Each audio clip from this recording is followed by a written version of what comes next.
Hello. కానమూకు కథావచనం మోహనవచనం పరిజ్ఞాన హితబాండం. శ్రోతలకు ఆహ్వానం. నమస్కారం. చదవతగునెవరు రాసిన తదుపరి చదివిన వెంటనే మరువక పలువురికి వినిపింపబూనిన అది ఏ పరిజ్ఞాన హితబాండమౌపో మహిళ మోహనవచనమై విరాజిల్లు. పరిజ్ఞాన హితబాండం లక్ష్యం ప్రతివారీ సమాచార హక్కు. ఆస్ఫూర్తితోనే ఇప్పుడు కానమూకు పాఠశాల నిత్య చదువరి ఆస్ఫూర్తితో మావోయిస్ట్ ఉద్యమ మనుగడ ప్రశ్నార్థకమా అనేటువంటి అంశాన్ని డాక్టర్ అంశుమన్ బెహ్రా విరచించగా జ్ఞాన సమాచారంగా ఇప్పుడు మీ కానమూకు కథావచనం శ్రోతలకు దాన్ని వినిపిస్తాను, వినండి. మావోయిస్ట్ ఉద్యమ మనుగడ ప్రశ్నార్థకమా? ఇక వినండి. ప్రజా సమస్యల పరిష్కారమే శాంతికి పునాది. ఇండియాలో సుదీర్ఘకాలంగా సాగుతున్న మావోయిస్టు ఉద్యమం ప్రస్తుతం తీవ్ర ఒడుదుడుకులకు ఎదుర్కొంటుంది.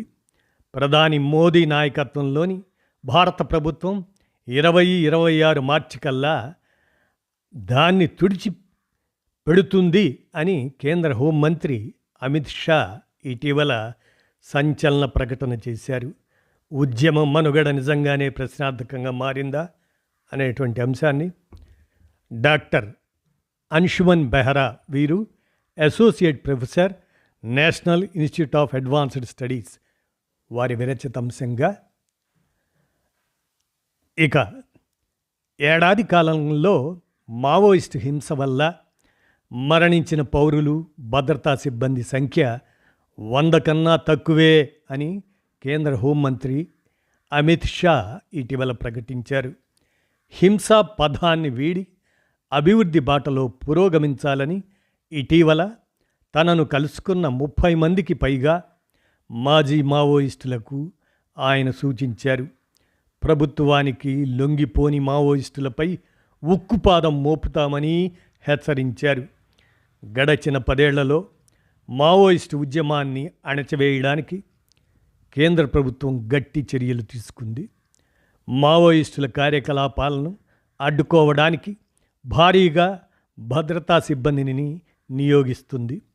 మావోయిస్ట్ ప్రభావిత ప్రాంతాల్లో ప్రజల సమస్యలపై దృష్టి పెడుతూ అభివృద్ధి పనులు చేపడుతుంది.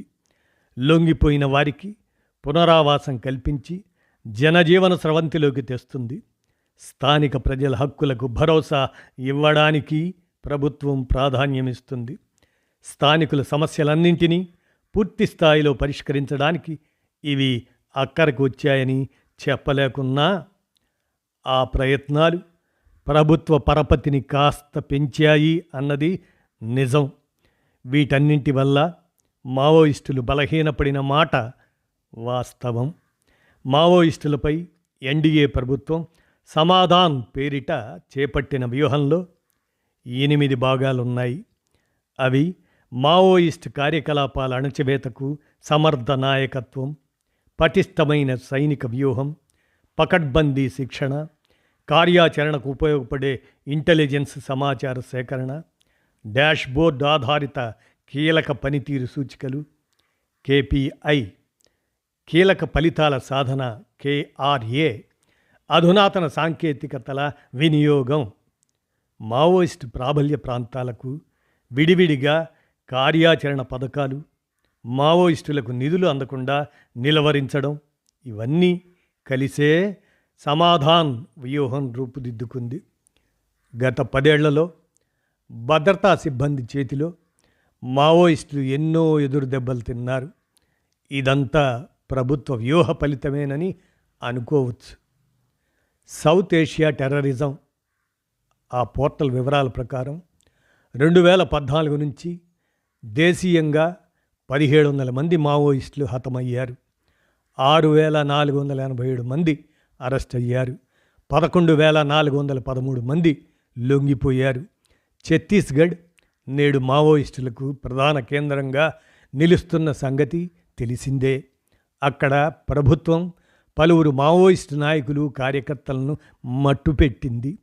భద్రతా దళాలపైనే ఆధారపడకుండా మావోయిస్టుల విషయంలో కొంత సామరస్య ధోరణి అవలంబిస్తే బాగుండేదే అనేవారు ఉన్నారు. ప్రభుత్వానిదే పైచేయి అవుతున్న నేపథ్యంలో ఉద్యమ అణచివేతకు పూర్తిగా బలప్రయోగం మీదనే ఆధారపడతారా, లేక కొంత సామరస్య పంధాను మేళవిస్తారా అన్నది చూడాలి. గడచిన 10 ఏళ్లలో భద్రతా సిబ్బంది చేతుల్లో 343 మంది మావోయిస్టు నాయకులు హతమయ్యారు. వారిలో 9 మంది జాతీయ స్థాయి నాయకులు, 51 మంది రాష్ట్ర స్థాయి వారు ఉన్నారు. మిగిలిన 283 మంది స్థానిక నాయకులు. దీనివల్ల ఏర్పడిన నాయకత్వ వెలితిని మావోయిస్టులు భర్తీ చేసుకోలేకపోతున్నట్లు తెలుస్తుంది. కొత్త కార్యకర్తలను చేర్చుకోవటం కుదరడం లేదు. ఫలితంగా స్థానిక ప్రజలను సమీకరించి ఉద్యమ పదాన నడిపించే శక్తి సామర్థ్యాలను వారు కోల్పోతున్నట్లు విశ్లేషణలు వినిపిస్తున్నాయి. 2018 నుంచి మావోయిస్టులకు నంబాల కేశవరావు నాయకత్వం వహిస్తున్నారు. పార్టీ కేంద్ర కమిటీ, పొలిట్ బ్యూరోల్లో సభ్యుడి స్థాయి నుంచి అగ్రనాయకత్వ స్థానానికి కేశవరావు ఎదిగారు. ఆయన సారథ్యంలో మావోయిస్టులు స్థానిక ప్రజా సమూహాలను కూడగట్టడంలో ఎంతవరకు విజయం సాధించగలుగుతున్నారు అన్న దానిపై భిన్న వాదనలు ఉన్నాయి. మావోయిస్టులు సిద్ధాంతాల ప్రచారం కన్నా భద్రతా దళాలను ఎదుర్కోవడంలోనే ఎక్కువ కాలం గడపాల్సి వస్తుంది. నాయకత్వానికి కార్యకర్తలకు మధ్య బంధం మునుపుటంత పటిష్టంగా లేదని లొంగిపోయిన మావోయిస్టులు చెబుతున్నారు. అంతా తన గుప్పిట్లోకి తీసుకున్న నాయకత్వం సిద్ధాంతాలపై శ్రద్ధ పెట్టడం లేదని వారు విమర్శిస్తున్నారు.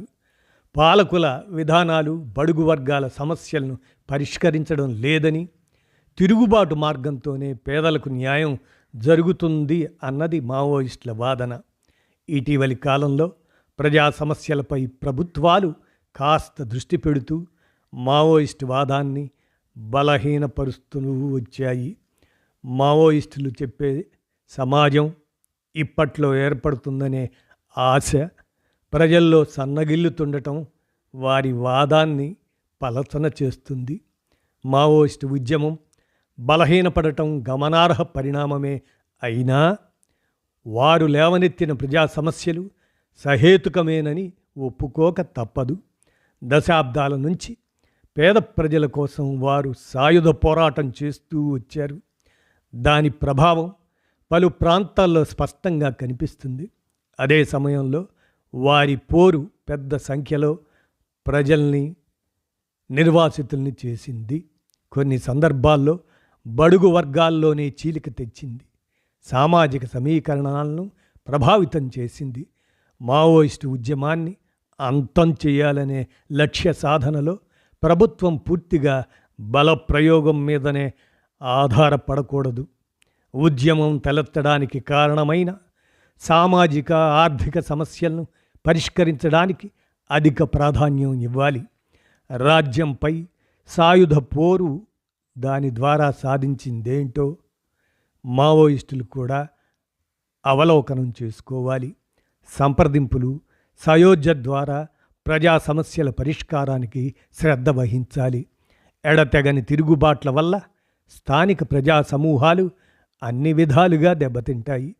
వారికి పునరావాసం కల్పించి అభివృద్ధి పదంలో భాగస్వాములు చేయడం ద్వారా మాత్రమే ప్రభుత్వాలు హింసాత్మక తిరుగుబాట్లను శాశ్వతంగా అరికట్టగలుగుతాయి అంటూ డాక్టర్ అన్షుమన్ బెహ్రా వారు associate professor, national institute of advanced studies వారు అందజేసినటువంటి ఈ అంశం మావోయిస్టు ఉద్యమ మనుగడ ప్రశ్నార్థకమా అనేటువంటి ఈ అంశాన్ని జ్ఞాన సమాచారంగా మీ కానమోకు కథ వచ్చిన శ్రోతలకు మీ కానమోకు స్వరంలో వినిపించాను.